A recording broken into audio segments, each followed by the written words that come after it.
Hello and welcome to another edition of Currently in Quincy for the first day of December. I'm Joe Catalano. Today, Rick Doan from Interfaith Social Services here in Quincy will be joining us soon to chat about their upcoming Feed the Hungry Gala and more. First, though, as always, we take a look at the weather and the news for you. Currently in Quincy, 53 degrees. We are seeing some increasing clouds that'll continue throughout the day. Probably some showers later this afternoon in time for the evening commute.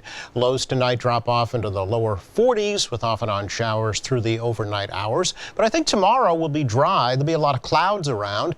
It'll still be mild tomorrow, too. Highs climbing up into the mid-50s. The rain will return, though, on Sunday, unfortunately, starting out of some showers in the morning, then some steadier rain later in the day on Sunday with a high around 50. Lots of clouds. It should be dry again on Monday.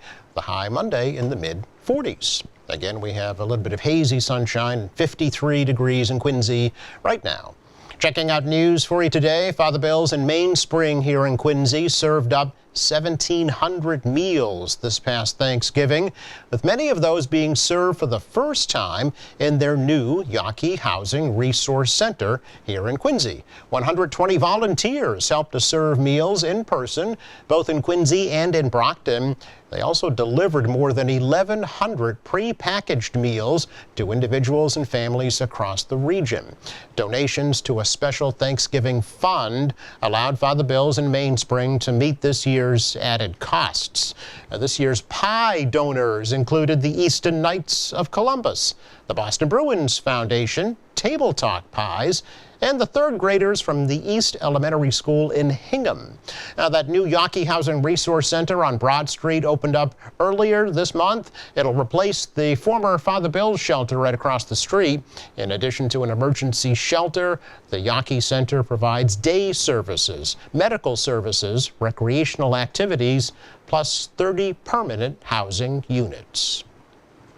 State Representative Bruce Ayers of Quincy has filed a bill that would establish an 11-member commission to study the possibility of launching a ferry service between Boston and Long Island off the coast of Quincy.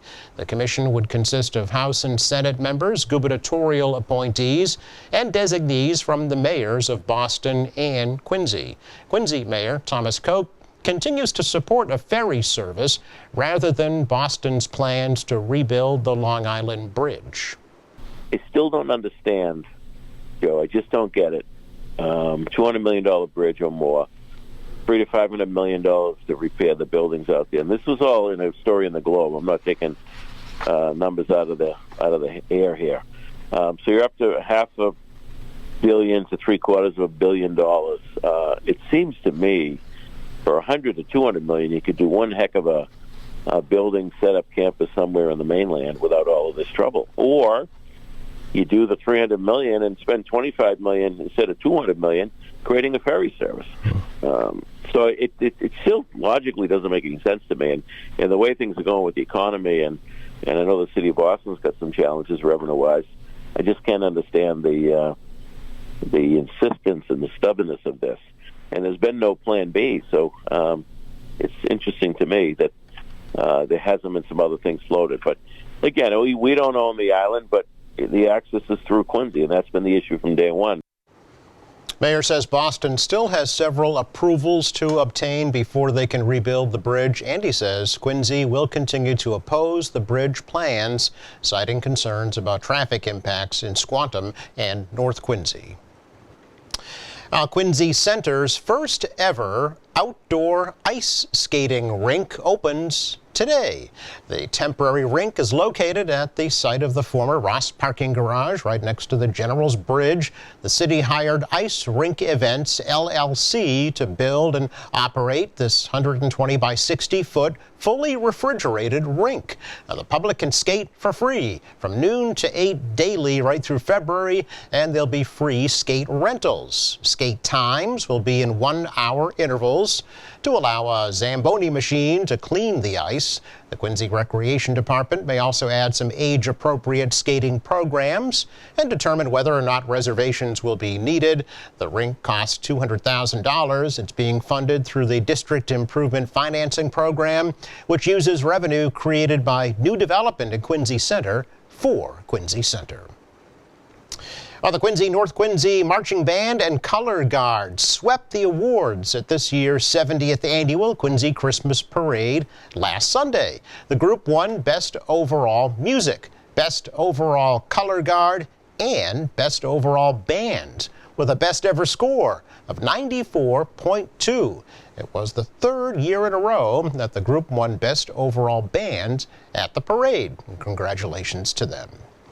Touch check of news for you today. Coming up, Rick Doan of Interfaith Social Services here in Quincy will be joining us. That's next.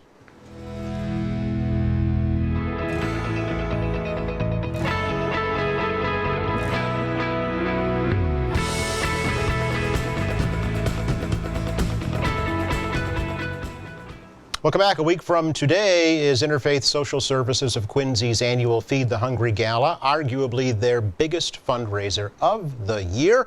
And it's almost sold out, which is good news for them. But it doesn't mean you still can't help out. So Rick Doan is here to tell us all about it. Good to see you again, Rick. Good to see you too. Yeah, we only have a couple tickets left. Okay. So if people want to get them, they got to act now. Now's the time. Because sometime in the next couple days, we'll be closing down that link to buy tickets. All right. How many folks? We're almost at 400. So Super. 400 is our max. We wanted people to be comfortable in the room. Yeah. It's a Granite Links. They're great to work with. Really, really wonderful to work with. And we have tons of restaurants from here in Quincy throughout the South Shore that are going to be there. It's going to be a fun night. It always is, right? Yes. Am I right in saying it's your biggest fundraiser? It absolutely is our biggest It fundraiser. is, yeah. I mean, a fundraiser, an event like this, Yeah. it's for two reasons. One, it's an excuse to ask everybody to help out, but it's also a great way to teach people about our organization. And so we really try to do that. We're at the event, we're educating people, we're talking. QATV, you guys helped us put together a video profiling one of our clients and the struggles she's gone through. She's a mom, a single mom with 5 kids, lost her husband a couple of years ago, suffers with mental health, has needed to use our food pantry, a working mom, you know, where she is a professional, but with 5 kids, she struggles and needs to reach out periodically. And so we'll be featuring her story as part of our gala to help people understand what our clients are going through. Right. Yeah. So it's not just fun. It's educational. Well, it's purposeful. Absolutely. It's party with a purpose. Yeah. It's right in the name. Feed the hungry. Yeah. It's a very simple goal, right? But it has wide-ranging impacts for families. Well, and it's also, I mean, our food pantry at Interfaith is one of our biggest programs, but we also have our mental health counseling center, homelessness prevention program. And we say people are hungry for comfort and compassion through our counseling center, and they're hungry for housing. That's never been more true than now. The need has been crazy the last couple of years for outreach for people facing eviction. Well, and in fact, not too long ago, you put out an urgent appeal, actually, because you saw the donations to the food pantry cut in half from your supplier, right? Yeah, well, what was going on, so all the food pantries in Greater Boston sort of depend on a regional distribution supplier. And they had a lot of staffing problems. And so it was fluctuating where a lot of food pantries were cutting half the amount of food we could get. And it was really tough for all of the food pantries in Greater Boston.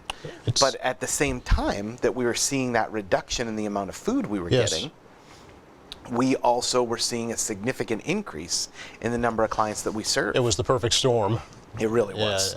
But what was amazing is, you know, I recorded, sort of a little video telling people what's going on, and the response was phenomenal. Is that right? And that's it's really miraculous that when there's a need, and we're like, okay, this is an emergency, we're going to engage our support network. Yes. And people rallied. That's great. And met the need and kept us from really a difficult situation. Has that crisis averted now? It has. Our food weights are almost back up to 100% for all the emergency food programs. It's still around 80% or so, but we're getting back up to that 100%. Okay. And our food rescue, too, is a big part of what we do. So we're going around to a dozen different supermarkets most people know us from that. Our truck on the road, driving around, it says food rescue. And I'll see people sometimes and they go, what does that mean? Yeah. What are you rescuing? And it's all the day-old baked goods, it's the dairy products, it's the meat, perfectly good food that we get back out to our clients. I guess people don't think about that, No. but it's just like in your own home. If things are getting close to expiration, what do you do with them? But it's even more than that. Yeah. So in a supermarket, if you go to a supermarket and you see something that is 5 days to the best buy date, or 2 days, you're going to buy the 5-day one. Right. And so supermarkets know that people stop buying that when it gets close to expiration. Okay. It's not expiration, best buy. Okay, right. Still perfectly good. Yep. So those supermarkets like Star Market and Stop and Shop and Trader Joe's and BJ's, they'll take that meat and they'll throw it in the freezer. We pick it up, bring it back, give it right out to our clients. Perfectly good food. Okay. All right. So you're rescuing it literally from being tossed away. Yeah. And there's a state law around that too. Really? That in the state of Massachusetts, you can't dispose beyond like 1,000 pounds a week of organic matter. Oh. And so these supermarkets aren't just encouraged to donate, it's a legal obligation that they donate. Okay. And it's half of the food we distribute every year. It's 500,000 pounds. That's amazing. Yeah, let's talk about how much you actually distribute and how many people you help. Yeah. So we distribute about 1 million pounds of food a year. That's astounding. It is. And what's amazing is our truck, because if anybody's ever been to our program, I mean, a lot of our volunteers are watching right now. They're Quincy residents, and they come in every week to serve in our food pantry. And it's not a huge location because we don't need to warehouse the food.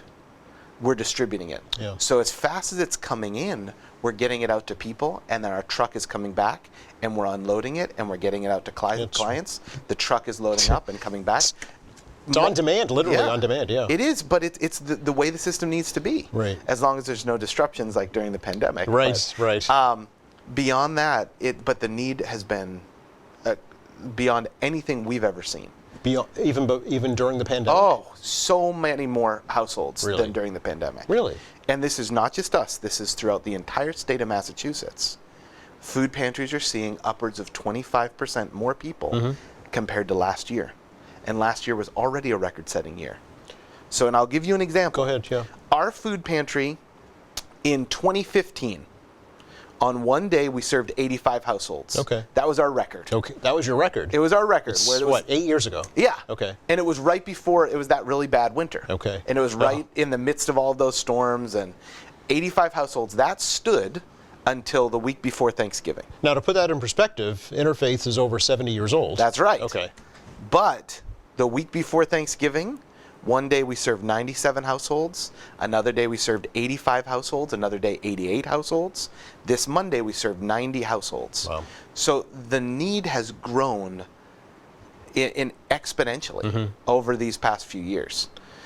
So it's a little scary, but amazing that people are stepping up. More volunteers are coming in, because that's one of the things we need the most, is people in the community who can give 3 hours a week to come in and serve with us and help their neighbors in need, and the financial support to purchase the food. Right. And the relationships from supermarkets. Right. There are some supermarkets where a manager will change over and they're not committed to rescuing food. Really? And we can see it. We can see on our statistics the change in a management in a supermarket, because there's some managers that care more about it than others. I see. Okay. And they just can't be bothered. So now I heard, different reports that big warehouses like, say, Amazon or other major distributors were kind of pulling volunteers away from places like Interfaith and food pantries because they're paying pretty decent wages. I've heard that nationwide, that there's that trend. We have not seen it. Okay. So we have more volunteers than ever. That's we have great. 130 every week that are serving in our programs, and we are not at capacity. Really? Okay. We are always looking to bring in more volunteers, and our volunteers are all over. They're retired individuals. Sure. They're unemployed individuals. There's people who work from home. We were nervous about what working from home would do. Then people aren't out, so they're never going to come to Interfaith, right? Well, no, it was also corporate groups where when the pandemic hit, sure. all the corporate groups that used to send us volunteers stopped. Yes. Yep. And then we're like, well, is this the end of this? Right. And what's happened is a lot of corporate groups have gone back to their hybrid. Yes. And employers really want to get their employees together, but they don't want to come to the office. Okay, all right. But they want to volunteer. Yes. So we've seen a surge in the number of businesses that want to bring volunteer groups in, which is a plus in all different categories. Well, it's a good team building exercise for the companies, but obviously it benefits Interfaith at the same time. It benefits us. It gets them into the community. It gets them seeing what's going on. Right. It gets visibility for those businesses too, because we will take their photo and tag them on social Sure. media and recognize them because they're investing in the community. Yep. And those are in businesses we hope people will frequent and, Sure. and utilize their services. Yeah, maybe encourage other businesses to say, hey, that might be a good idea for us as well, right? Yeah, I think they are setting the example. Yeah, and I know that here in Quincy, at least, high school seniors need, 30 hours of community service? Yeah. So there's an opportunity there. Vacation weeks always book up. Ah. The week of Christmas, we're actually closed. Pantry Okay. closes. Everybody gets a week off. Okay. After a very hectic couple Yes, months. right. But April vacation, February vacation, always book up really early. Sure. With a lot of students looking for those hours. That's nice, yeah. Yeah, that's but we don't take calls from moms. nice. Okay. So if a mom calls up and says they're looking to schedule volunteer service for their teenager, Have your kid call. we will say, please have your son or daughter call. Okay. And we're happy to help them out. Yeah. Hold their feet to the fire, right? Well, yeah, I mean, Yeah. that's part of the process Right. of them learning to do it. It's not just being a warm body. Yes. It's being invested and understanding and part of what's going on. Sure. Feed the Hungry, let's talk about the actual event. Yeah. Where, when, and what? So it is December 8th, next Friday, at Granite Links, 6:30 p.m. Okay. We do not sell tickets at the door. Okay. So they have to be purchased ahead of time. And we put the fun in fundraising. We have several different breweries who will be there. We have local places like Pearl and Lime are going to be there. There's 10 different restaurants from throughout the South Shore. Great. They're going to be there doing tastings. There's Novara is going to be there. There is Alma Nove is going to be there. There's a lot of different places that will be doing tastings from their menu. And then we have games. Lots of games for people to play, and we have auctions, and it's really a fun time. Fuji has been a great supporter for a long time. We have a local distributor that donates oysters. That's always very popular. It's right next to the sushi. Okay. Fuji is there with their sushi, Fuji Right. Wok, and then right next to them is the The oysters. seafood section. Yeah. Okay. Yeah. It's a very popular area. I'm sure. We put the silent auction right near there Ah, because we very know good. it's a high traffic area. Yes. Let's talk about some of the items that'll be auctioned off. We actually, one of the things we're most excited about, I'm not a hockey person, but I've been told this is a big deal, that we have a stick signed by last year's entire team. Which includes several retired players. There's also, there was a record-setting year for the Bruins last year. And so I've been told it's a big deal. Neat.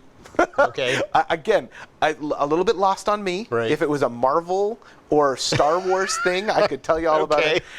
But we've heard from a lot of people that this is really a sought-after item. Okay. And what's great is you don't have to be at the event to bid on it. Right, yep. So we are going to send out an email to everybody in our database the couple days before the gala, and they can bid on it. Oh, even before it starts? Before it starts, and you don't even need to attend. Okay. So all the people in our database will get that link. So maybe there's people watching now that can't attend the gala, or that's not their thing. They can go and register on our website to get on our email list, and then we'll send them that link. Okay, and they can bid on it. Yeah, they can bid on those items. And actually, we started doing that the last couple of years, and a lot of the people in the room don't even end up winning it. It's people at home, and we're happy about that. Well, we want right. it to go for as much as it can go for. Of course, yeah. But we have sports packages, we have hotel stays, we have the Hummingbird Ranch out in wine country in California. Oh. It's for 6 people, 4 nights, including winery tours. It's really some neat packages. Very good. All right. Yeah. And is music part of the We have festivities? a live band. Okay. They are for local musicians that come together and do this for us, and they're really a great band. Fun. Yeah, it's going All to be right. fun. And then, trying to think, we also have some giveaways. So just being there. Okay, a door prize. Well, sorta. Sorta. A little bit. You got to donate to get it. Okay. But most people, one of the fun games we do is called our Blinky Light game. Okay. And If you buy a Blinky light, you're in it, and it's heads or tails, and we flip a coin. So everybody with a Blinky light stands up. Yep. And they have to put their hands on their head or their tail. Okay. And we flip a coin, and we narrow it down, Yep. and the winner gets a $500 gift card. Oh, that's neat. So it's fun Okay. because everybody's participating in it. Right. It's a really fun thing. And it's really kind of like a formal affair, right? Folks get really dressed up, for sure. and I know the restaurants put on their very best. And It's a cocktail formal. okay. That's the Yeah. that's the term for attire. So Right. not formal tuxedos. It's cocktail formal. Okay. Yeah, but Yeah. it's an event. It is. Yeah. And for us, it's our most important night of the year. Right. We spend all year planning for it. We have 60 volunteers who will be there helping to run it. And it is where it's a third of our funding comes from that event. How much is that, Rick? We're anticipating raising about $400,000 to $500,000. Okay. So it's a really important night for us. Absolutely is. Yeah. And it has repercussions throughout the winter, right? I mean, this is really this is how you it's what sustains subsist. us. But these kinds of people, it's a party with a purpose. Mm-hmm. And the people who will be there are learning about our programs, but we know it's not for everybody. And that's why we have our 5K in the spring. Mm-hmm. And we have the opportunity to talk about mental illness, and that's probably the next time we'll get together to talk about that. If not sooner, sure. But, I want to make sure that people know during this time that if they're struggling with mental health, that they should reach out for help.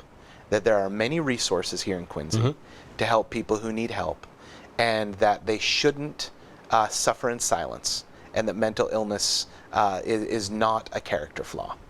You've said that every time you're here. It's a drum that I'm going to beat forever. Yes. Because there are a lot of people who don't reach out for help because they're afraid of how it might look or how others might perceive it.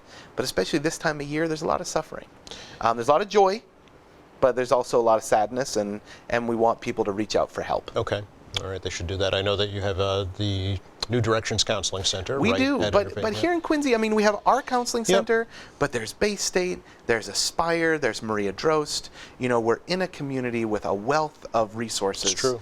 And we don't want any families to have tragedies. Sure. Yeah. What do you need right now in terms of donations? The one thing I'll say is diapers. Oh, really? Diapers sizes 5 and 6. Okay. Kids go through 1 through 4 pretty quickly. Yep.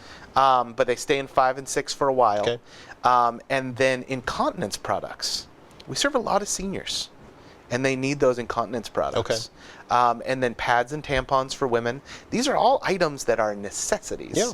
that aren't covered by any federal assistance programs. All right. And Those they're expensive? they are. Yeah. They are. Okay. The other thing is books, kids' books. Ah.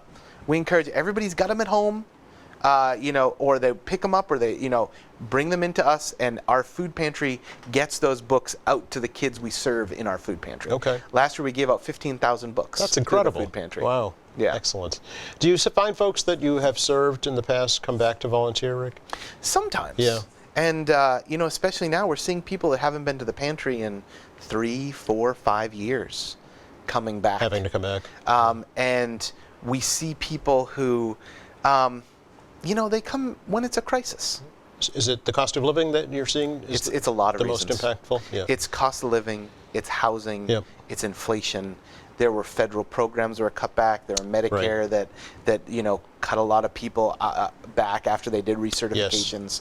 So there's no one silver bullet that's causing all of this. Like during the pandemic, it was easy to say this is the thing that's causing the need. People were out of work, so Right. Yeah, right. It's just a lot of different things right now. Okay. And it's not the migrant community. A lot of people have asked that question. Yeah.